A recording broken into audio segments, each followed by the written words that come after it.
good thing about being a chartered building surveyor is that the whole week's going to be fairly varied, and it could be, depending on the workload, it could be something like doing a building inspection as part of a construction project.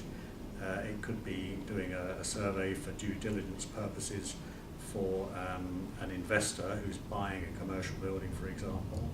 It could be a meeting with the client explaining the difficulties that you've had during the survey and what are the main points that you found during the survey. It could be dealing with building legislation. It could be quasi-legal things, again, advising clients. It could be a bit of marketing as you progress in your career.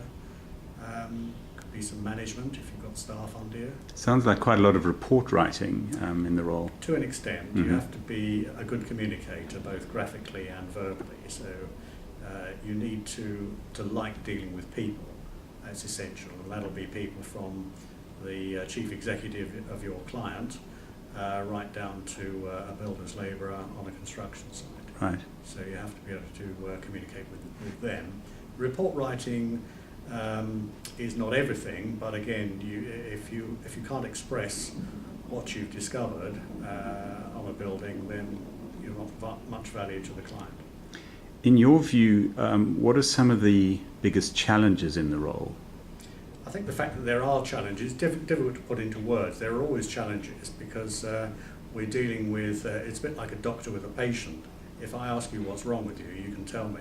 With a building, you have to do complicated diagnoses, and the patient is mute and just sits there.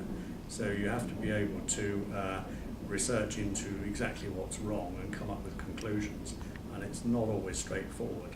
So you have to be fairly dogged in pursuing your goal, very thorough and systematic. And how did you get into the career? Purely by accident. I didn't really know what I wanted to do or to be.